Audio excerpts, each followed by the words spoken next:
네, 안녕하세요. 한때 미대생입니다. 오늘은 제가 업무용 서브폰으로 쓰고 있는 샤오미의 포코폰 F1이라는 스마트폰을 간단하게 소개시켜 드리는 영상으로 찾아뵙습니다. 포코폰 F1은 가성비가 끝내주는 샤오미의 스마트폰인데요.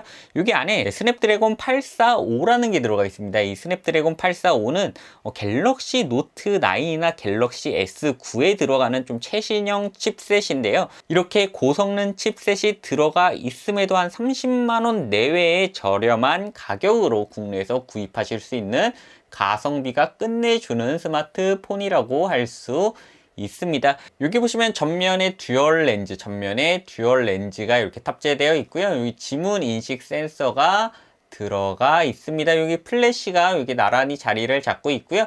포코폰 로고와 바이 샤오미라고 아주 작게 쓰여져 있고요. 이 전체적인 마감은 유리는 아니고, 요즘 유행하는 유리 마감은 아니고 약간 플라스틱 마감이라서요. 기스가 조금 쉽게 난다는 단점이 있고요. 측면을 보시면 여기 볼륨 버튼하고 전원 버튼이 이렇게 자리를 잡고 있고요.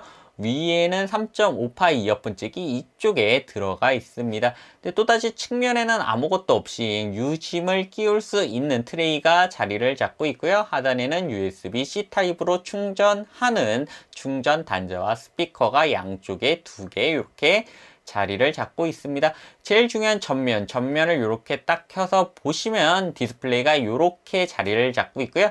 여기 보시면 하단 베젤이 생각보다는 두껍습니다. 하단 베젤이 생각보다 좀 두껍고요. 상단에는 이렇게 이제 노치가 좀 과하게 들어간 모습을 확인하실 수가 있습니다. 전체적인 사이즈와 액정 크기를 제 갤럭시 S8 스마트폰과 비교하면 요 정도 차이가 나고요. 디스플레이 차이도 한 요 정도, 크기 차이도 한 요 정도가 난다라고 보시면 될 것 같습니다. 네, 포코폰 F1은 굉장히 좀 좋은 스마트폰이다, 이렇게 말씀을 드릴 수가 있고요. 성능이 굉장히 뛰어나고 게임하는데 버벅거림 없고, 디스플레이도 나름 준수한 수준이고 굉장히 좀 만족하시면서 사용할 수 있는 스마트폰이다 라고 하나 말씀드릴 수가 있고요. 그런데 이제 요걸 국내에서 사용하다 보면 세세하게 불편한 점들이 굉장히 많습니다. 그걸 제가 하나씩 설명해 드릴 수 있도록 하겠습니다. 네, 먼저 이제 카메라를 열 때 굉장히 좀 불편한 점이 있는데요. 일반적으로 안드로이드 스마트폰은 여기 이제 전원 버튼을 두 번 딱딱 누르면 카메라가 켜지는 스마트폰이 굉장히 많습니다. 내가 만약에 급하게 사진을 찍고 싶다 했을 때 요 전원 버튼 두 번을 딱딱 누르면 자동으로 이렇게 카메라 모드로 들어오게 되는데요. 포코폰 F1 같은 경우에는 이 전원 버튼을 두 번 누른다고 해서 카메라가 실행되지를 절대 않고요. 이렇게 전원이 들어온 상태에서 요거를 이제 안쪽으로 이렇게 밀어줘야만 카메라를 동작시킬 수가 있습니다. 이런 이제 세세한 UI상 불편함들이 굉장히 많은데요. 예를 들어서 날씨 앱을 이렇게 클릭을 해도 여기 보시면 미세먼지 정보가 그 어디에도 없습니다. 미세먼지 정보가 그 어디에도 없는데, 삼성폰 위젯에서는 초미세먼지가 이렇게 기본으로 뜨는데도 불구하고 샤오미 스마트폰에서는 날씨 앱을 이렇게 따로 들어와도 미세먼지 정보가 안 나와 있다. 요런 이제 세세한 차이점이라고 해야 되나요? 단점이라고 해야 되는 부분들이 있고요.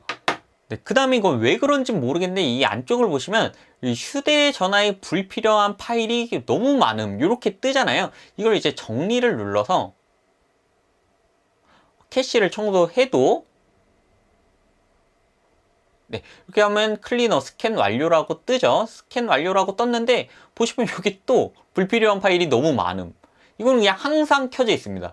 항상 불필요한 파일이 너무 많음. 또 정리, 스캔 완료, 떠도 휴대전화에 불필요한 파일이 너무 많음. 이렇게 이제 세세하게 너무 귀찮은 알람이 뜨는 게 이 포코폰 F1에 굉장히 좀 많이 있다라는 단점을 말씀드리고요. 네, 제가 이제 포코폰을 사용하면서 가장 큰 단점이라고 생각했던 거는 카메라인데요. 카메라 품질이 굉장히 좀 이상한 측면이 있습니다. 이 굉장히 이상한 측면은 제가 찍은 샘플 사진들을 보여드리고 좀 더 자세하게 설명을 해 드릴 수 있도록 하겠습니다. 이 사진은 제가 포코폰 F1으로 찍은 주간 사진 샘플인데요. 포코폰 F1으로 주간이나 빛이 풍부할 때 사진을 찍으실 경우에는 굉장히 좀 만족할 만한 사진 품질을 얻으실 수가 있습니다. 네, 요거는 이제 제가 초저녁 약간 해가 질락말락할 때 찍은 사진인데요.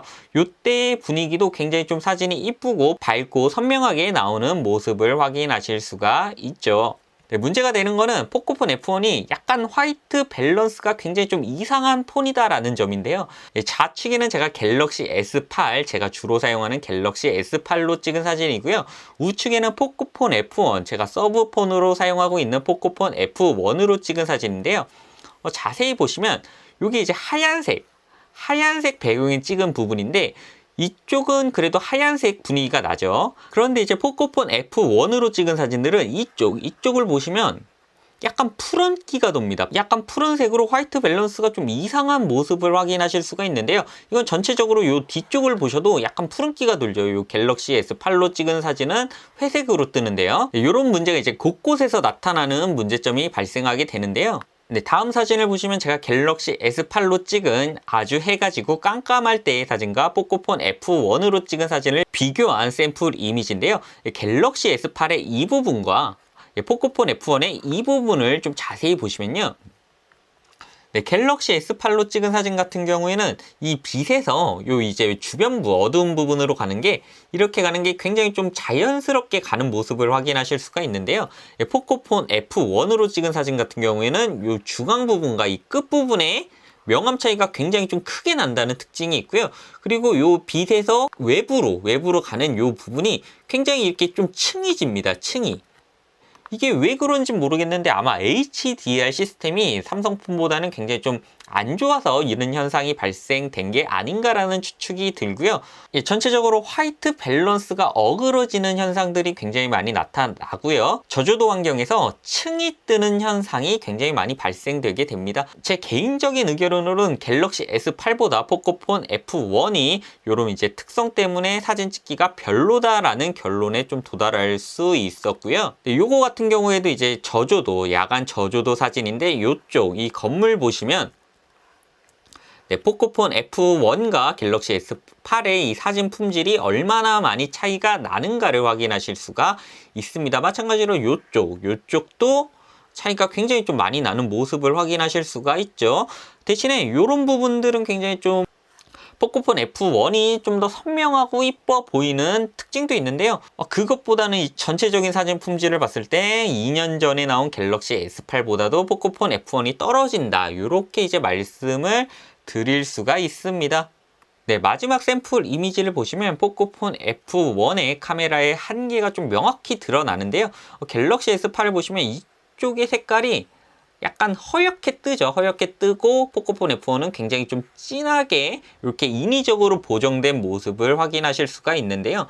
네, 갤럭시 스마트폰도 굉장히 좀 인위적인 색감 보정이 들어가는 편인데도 불구하고 포코폰은 굉장히 좀 너무 진하게 들어가는 모습을 이렇게 좀 확인하실 수가 있고요. HDR 부분에서 굉장히 좀 떨어진다고 느낌이 드는 게 이 외곽 부분에 그리고 이제 선명도나 이미지 디테일 처리가 굉장히 미흡합니다. 굉장히 미흡하고 이 부분은 완전히 그냥 어두운 색으로 칠해버렸죠. 포코폰 F1은. 포코폰 F1과 갤럭시 S8의 이 부분이 굉장히 좀 차이가 많이 나는 모습을 확인하실 수가 있습니다. 네, 샤오미 스마트폰의 보정 시스템의 문제인지 모르겠는데 이 아래 도보 블럭을 보셔도 이 갤럭시 S8은 약간 갈색이죠. 근데 포코폰 F1 같은 경우는 되게 푸른색으로 이 부분 차이도 굉장히 좀 많이 차이가 납니다.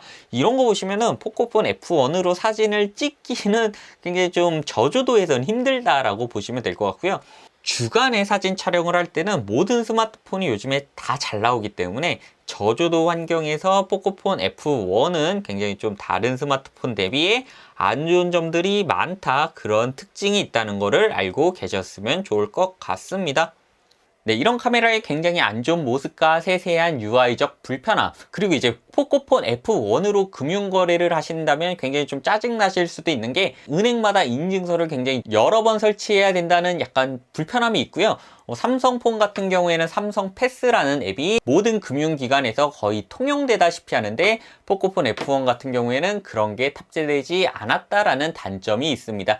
그런 불편함에도 불구하고 이 포코폰 F1이 나쁜 폰이냐? 나쁜 폰은 절대 아니고요. 배터리도 그나마 꽤 준수하게 가고 성능도 끝내주고 가격도 굉장히 싸다. 이런 장점 때문에 저는 이 스마트폰을 굉장히 추천하고 싶지만요. 요즘에 이제 보니까 갤럭시 S8이 굉장히 좀 싸게 팔리고 있더라고요. 갤럭시 S8과 포코폰 F1 이 둘 중에 뭘 사셔야 되는지 고민 중이시라면 저는 성능적인 측면을 따지지 않는 분이라면 갤럭시 S8을 사는 게 좀 더 낫다라는 말씀을 드리고 싶어서 이 영상을 찍게 되었습니다.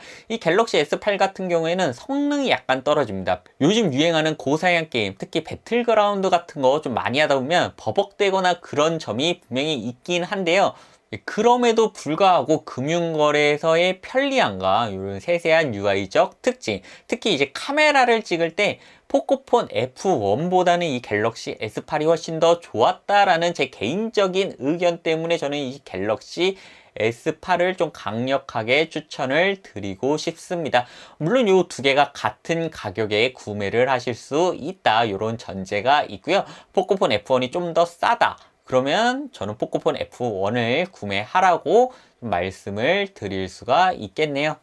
게임을 많이 하시거나 동영상 인코딩을 하신다, 그런 분들은 포코폰 F1이 좀 더 좋겠지만, 나는 금융거래가 많고 카메라 사용이 좀 많고 세세한 UI적 디테일을 모두 다 좀 편리하게 사용하고 싶다라고 하시면 이 갤럭시 S8을 사용하시는 게 훨씬 더 낫다라는 말씀을 드리면서 오늘 영상을 마무리할 수 있도록 하겠습니다. 네, 포코폰 F1에 대해서 궁금한 점이 있으시면 댓글이나 메일로 보내주시면 제가 아는 범위 내에서 답변을 드릴 수 있도록 하겠고요. 오늘도 제 영상을 시청해 주셔서 굉장히 감사합니다. 저는 다음에 좀 더 좋은 콘텐츠로 찾아뵐 수 있도록 하겠습니다. 감사합니다. 저는 한때 미대생이었습니다.